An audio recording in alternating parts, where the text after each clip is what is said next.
Salve Maria Santíssima, boa noite para você. Quero falar um pouquinho nessa live sobre a sede de Deus por nós.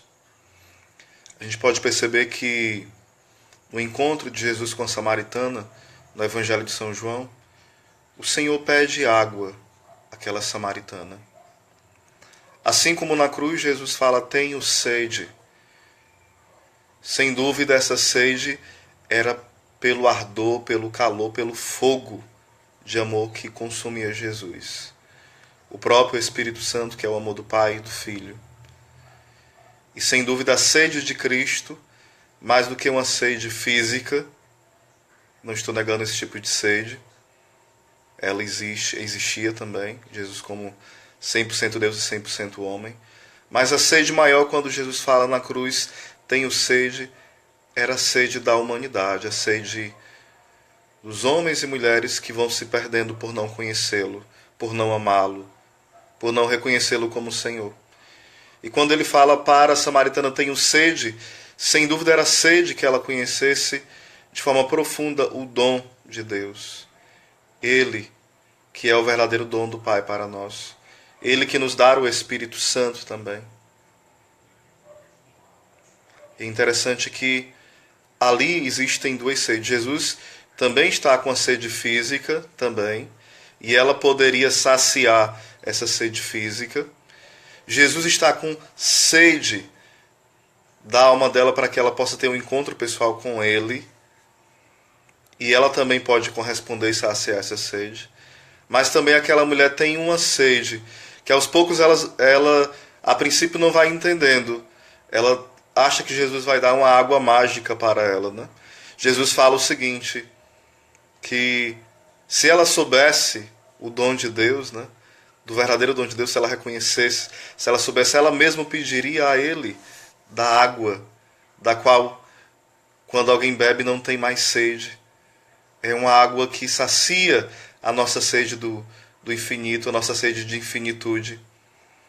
E aquela mulher continua ainda no natural e começa a achar que é uma água poderosa, uma água, entre aspas, mágica, né? Que ao tomar ninguém sente mais sede. Mas Jesus falava de uma água viva. Ele que é a água viva. Ele que dá o Espírito Santo, que também é a água viva.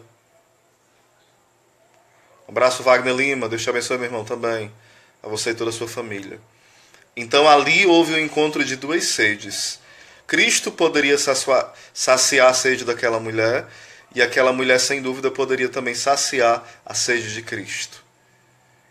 Então isso é o encontro pessoal com Jesus. Duas sedes que se encontram. Como canta o salmista, a minha alma tem sede, sede do Deus vivo. Nós desejamos, irmãos, todo dia se encontrar com o Senhor, embora a gente não escute o nosso coração falar isso, porque é tanto barulho do nosso dia a dia que a gente não dá atenção à sede, à voz do nosso coração que clama de saudade pelo Senhor. Nós podemos falar também de Zaqueu, que ao ouvir falar sobre Jesus e ao ouvir alguma palavra dele de longe, Zaqueu queria se esconder. Zaqueu pequeno, mas queria subir na árvore e o fez. Ele fez isso, mas ele queria olhar Jesus de longe, porque tinha medo de uma repreensão. Porque sem dúvida ele ouviu falar, ouviu, né? O quanto Jesus era duro com aqueles que eram hipócritas, que viviam com a vida entregue ao pecado e escolhiam o pecado e não queriam mudar de vida. E ele estava nessa situação muito confortável. E então ele sobe na árvore, ele sai do seu conforto e sobe naquela árvore. Mas Jesus o fita, também com sede da alma dele, o olha e fala, Zaqueu, desce depressa, pois hoje eu cearei contigo, eu te visitarei, aquilo que fala, né, o Senhor. Eis que eu estou à porta e bato, se alguém abrir, eu entrarei, eu servirei e cearei com ele. Interessante, Santa Teresa de Ávila fala que quando Deus encontra uma alma disposta a cumprir fielmente a vontade dele, o Senhor se inclina a essa alma, como se essa alma fosse senhora do próprio Deus. É um mistério de amor isso. Um mistério profundo de amor. Então Zaqueu desce depressa, porque o amor ele é ordenado, mas ele tem pressa em amar, em doar-se, em acolher. E assim, o olhar de Jesus não foi apenas um olhar meramente que mirou o olhar de Zaqueu e não causou nada, pelo contrário. Aquele olhar, ele foi um olhar transformante, que mudou para sempre a vida de Zaqueu. Nós precisamos nos deixar encontrar com este olhar. Este olhar mudou o caráter de Zaqueu. Este olhar mudou a mentalidade de Zaqueu. Mudou as disposições, tirou os apegos. Vai falar São Francisco de Sales, quando uma casa está pegando fogo, joga-se os móveis fora. E sem dúvida, o amor que foi lançado pelo olhar de Jesus ao coração de Zaqueu fez com que ele lançasse todos os apegos, a riqueza, a fama, fez com que ele lançasse tudo fora por amor a Cristo. Giovanni Lopes, Deus te abençoe, meu irmão. Amém. Que Deus nos ensine a amar de fato. Você que está gostando dessa live, compartilhe com outras pessoas, para que mais tenha essa experiência do amor de Deus. Compartilhe mesmo, para que a gente evangelize mais pessoas, que outros conheçam a Cristo, e aqueles que estão desanimados se animem. Compartilhe essa live e vamos evangelizar com toda força, né? Um outro exemplo de alguém que teve um encontro, porque também no seu coração havia uma sede de Deus, é Saulo. Saulo, ao longo do caminho de Damasco, ele tinha vontade de ser fiel à lei, de cumprir os mandamentos, mas estava tomado por um ódio dos cristãos, tomado por um abraço aí pro Kelvin Marques, Deus abençoe, meu irmão. Compartilha aí, Kelvin, detona aí. E nós podemos perceber o seguinte: Saulo, ele até tinha um desejo de viver a lei, de cumprir o que Deus mandava, mas havia uma desorientação do seu coração. Havia um certo ódio, né, entre aspas, pelos cristãos, havia uma desordem. Então, no caminho de Damasco, o Senhor o encontra, o Senhor toma a iniciativa. É aquilo que fala São João Evangelista, né? Que o Senhor nos amou primeiro. Não foste vós que me escolheste, mas eu vos escolhi. Então, primeiro é essa eleição de Deus, essa intervenção do céu. É Deus que primeiro nos ama. É Deus que primeiro lança o seu olhar de amor, as suas flechas de fogo. Não é um amor romântico no sentido de ser fictício, é um amor real, encarnado, concreto. Um abraço aí para Jane Lopes, Deus abençoe, irmã, sua vida.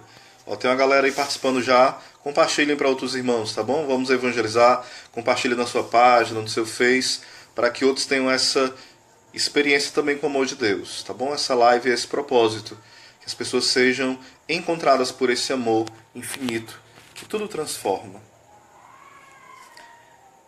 Então, sem dúvida, São Paulo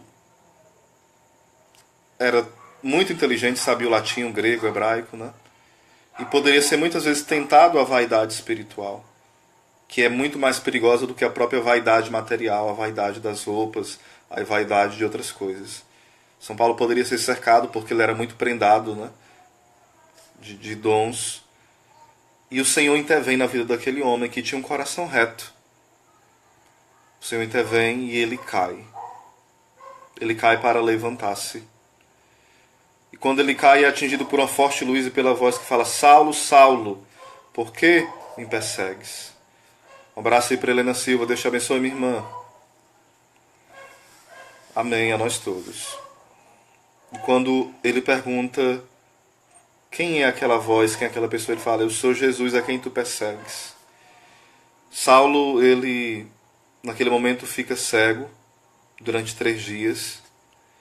A gente poderia dizer que ele teve uma experiência da ressurreição dentro dele. Porque foram 3 dias. Um abraço aí para a Rubênia, Deus abençoe, irmã. Jesus passou 3 dias, né? Aliás, ao 3º dia ele ressuscita. E é como se ao 3º dia, após 3 dias, Paulo tornasse a ver. É como se de forma mística o Lucas falasse para nós, né? houve ali a ressurreição de Saulo, que não se tornou apenas Saulo, mas começou a ser Paulo. Ele que antes era grande, o nome Saulo, né? Se torna Paulo, que quer dizer menor. Se torna pequeno, simples, humilde.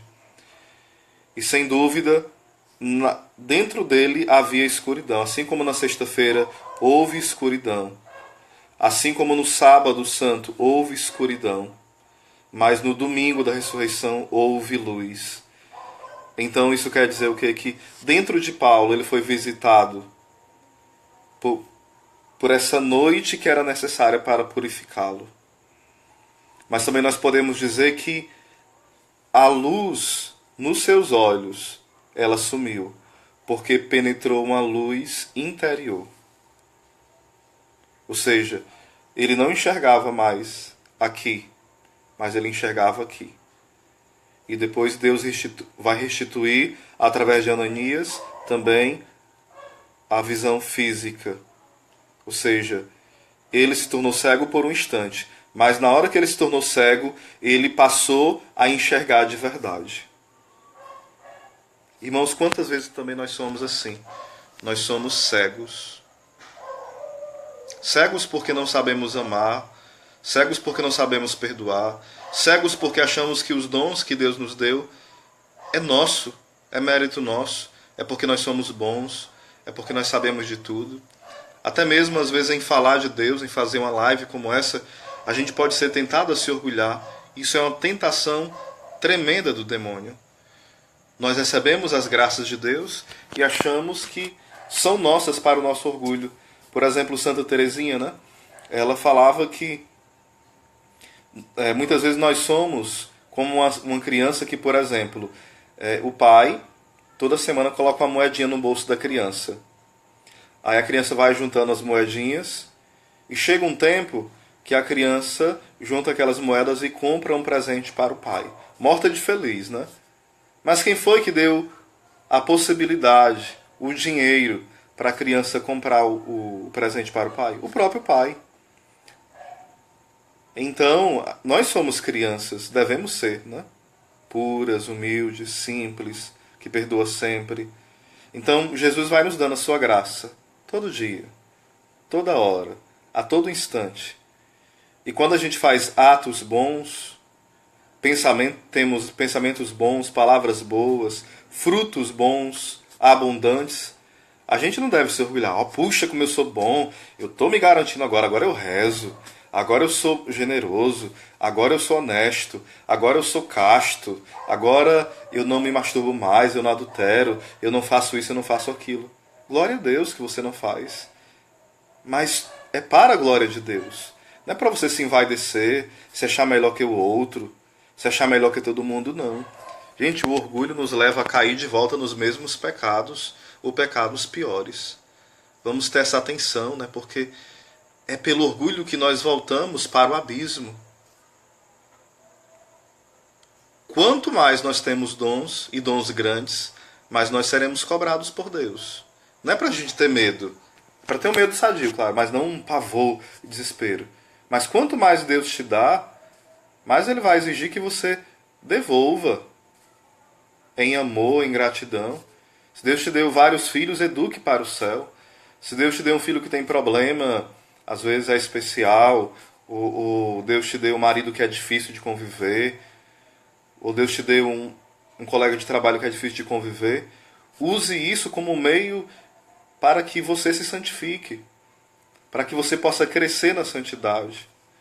Porque muitas vezes Deus permite que venham pessoas que humilhem a gente, que falem mal da gente, que pisem. Não é porque Deus é mau, Deus é bom, Deus é a suma bondade, Deus é belo, Deus é santo, Deus sabe tudo. Mas Ele permite porque às vezes nós somos muito orgulhosos e só com a humilhação a gente volta a olhar para Deus. Porque a gente olha para o dinheiro, olha para os amigos, olha para o sucesso, olha para os prazeres e esquece de olhar para Deus. Então que hoje o Senhor, assim como fez com a samaritana, que saciou a sede dela, assim como fez com Zaqueu, onde ele ceiou na casa dele, onde ele alimentou-se na casa dele. Assim como ele fez com Saulo e o tornou esta grande bomba atômica para evangelizar. Que Deus nos faça também pessoas que são simples, mas que ajudam os outros com um sorriso, com um olhar, com um abraço, com bons conselhos. Que nós sejamos anjos na vida dos nossos irmãos. Anjos bons, não anjos maus. Porque muitas vezes nós podemos ser anjos maus, que levam os outros a pecarem. Vamos vigiar para que um dia a gente possa estar contemplando a face de Deus. Amém. Uma ótima noite.